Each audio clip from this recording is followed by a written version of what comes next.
नमस्कार साथियों, स्वागत है आपका हमारे YouTube channel Piyush sir classes में। आइए वीडियो को शुरू करते हैं।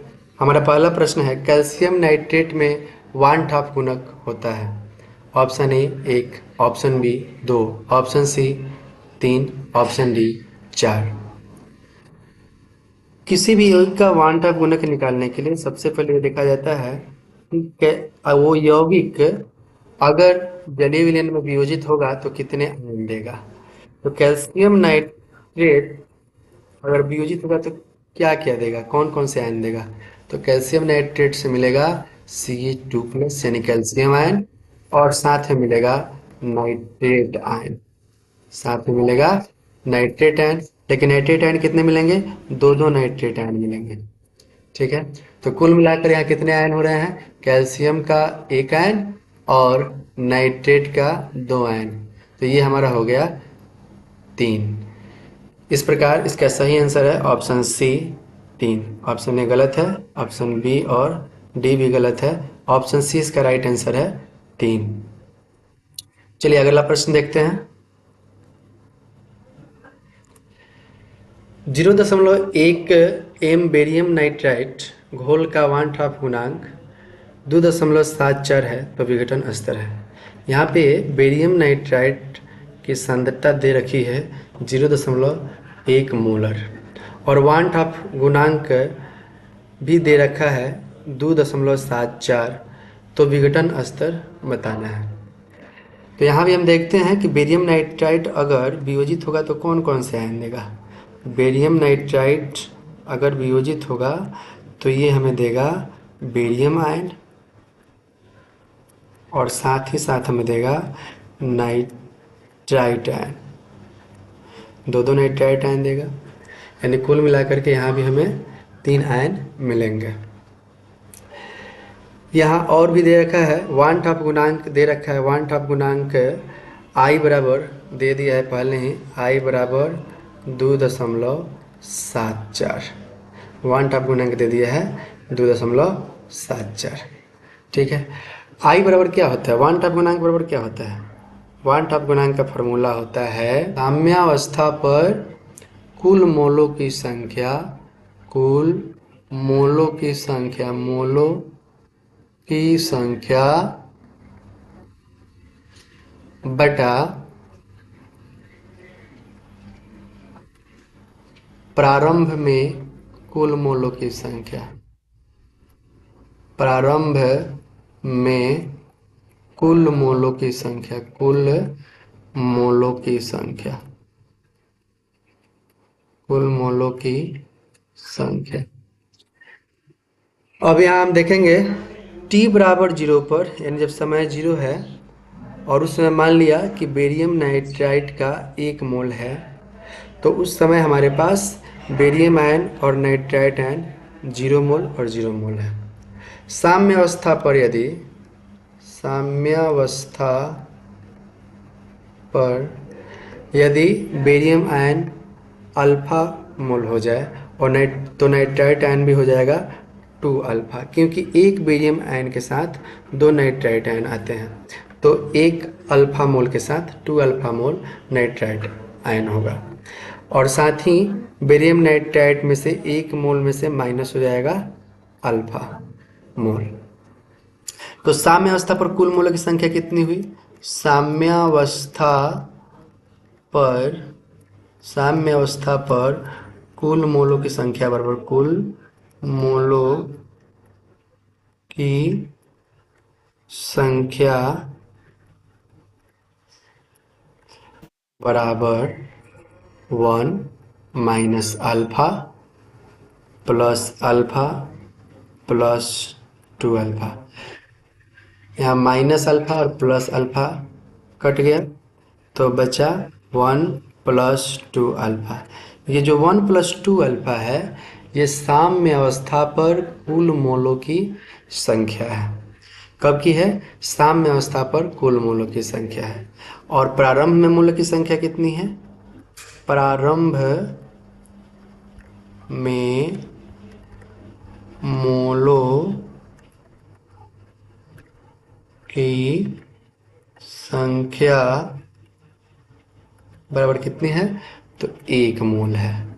ठीक है, और साथ ही क्या दे रखा है क्वेश्चन में, वांट हाफ गुणांक भी दे रखा है। वांट हाफ गुणांक भी दे रखा है। वांट हाफ गुणांक दे रखा है 2.74। तो अगर हम यहाँ वांट हाफ गुणांक आई का वैल्यू, अगर हम यहाँ से वांट हाफ गुणांक आई का वैल्यू 2.74 रख देते हैं, और साम्य अवस्था पर कुल मूलों की संख्या कितनी आई है, वो आया है 1+2 अल्फा बटा प्रारंभ मूलों की संख्या 1।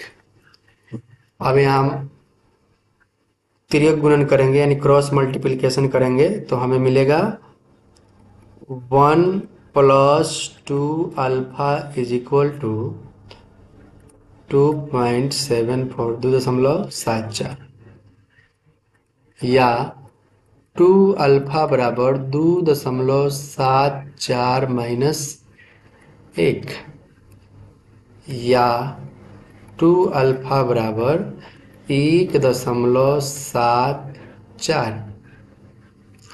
इसलिए अल्फा बराबर 1.74 बटा 2, ये 2 से कट के आएगा 0.87।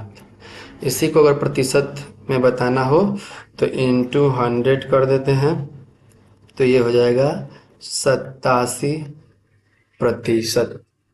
ऑप्शन ई है 91.3%, ये गलत है। ऑप्शन बी है 87%, यह बिल्कुल सही उत्तर है। ऑप्शन सी भी गलत है 100%, और ऑप्शन डी 74%, ये भी गलत है। तो हमारा सही आंसर होगा 87%। 87% इसका राइट आंसर है। आइए अगले क्वेश्चन पे चलते हैं। अगला क्वेश्चन है 0.1 एम ग्लूकोज विलयन की तुलना में 0.01 एम यानी मोलर मैग्नीशियम क्लोराइड विलयन के हिमांक में अवनमन है। तो हिमांक में अवनमन को हम सूचित करते हैं डेल्टा टी एफ से, और इसका फॉर्मूला होता है डेल्टा टी एफ बराबर आई इंटू के एफ इंटू एम। यहाँ पे आई वांट हाफ गुणांक है, के एफ क्या है, तो के एफ स्थिरांक है, और एम सांद्रण है। के एफ का मान विलायक पर निर्भर करता है। के एफ का मान किस पर निर्भर करता है, विलायक पर निर्भर करता है। और यहाँ दोनों ही के लिए, ग्लूकोज के लिए और मैग्नीशियम क्लोराइड के लिए विलायक सेम है, इसलिए के एफ का वैल्यू ग्लूकोज के लिए भी और मैग्नीशियम क्लोराइड के लिए भी सेम होगा। अब देखते हैं वांट हाफ गुणांक कितना होगा। तो ग्लूकोज का सूत्र होता है C6H12O6, और ये जल में वियोजित नहीं होता है। तो जिन चीज़ों का वियोजन नहीं होता है उनका वांट हाफ गुणांक हो जाता है 1। इसका वियोजन जल में नहीं होगा, इसलिए इसका वांट हाफ गुणांक कितना हो जाएगा, इसका वांट हाफ गुणांक 1 हो जाएगा। वहीं मैग्नीशियम क्लोराइड के लिए वांट हाफ गुणांक देखें तो इसका वियोजन होगा, इसमें मिलेगा हमें मैग्नीशियम आयन और साथ ही साथ क्लोरीन आयन मिलेंगे।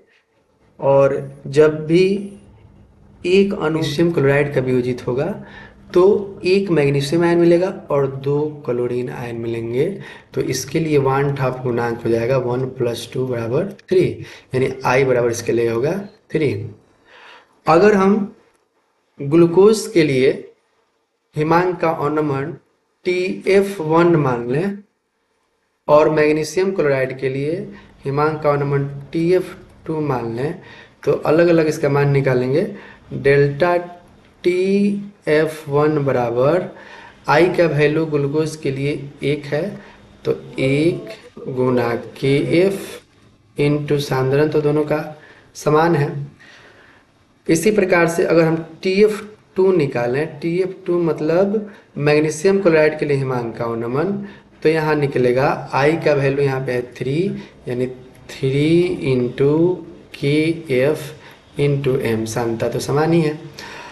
अब दोनों का अगर हम अनुपात निकालें तो डेल्टा टी एफ वन बटा डेल्टा टी एफ टू बराबर हो जाएगा 1 × KF × M बटा 3 × KF × M। KF से KF कट जाएगा, M से M कट जाएगा, क्योंकि ये दोनों दोनों के लिए समान है। तो हमें मिलेगा डेल्टा टी एफ वन बटा डेल्टा टी एफ टू बराबर 1/3। क्रॉस मल्टीप्लिकेशन कराएंगे तो हमें मिलेगा डेल्टा टी एफ टू बराबर 3 × डेल्टा टी एफ वन।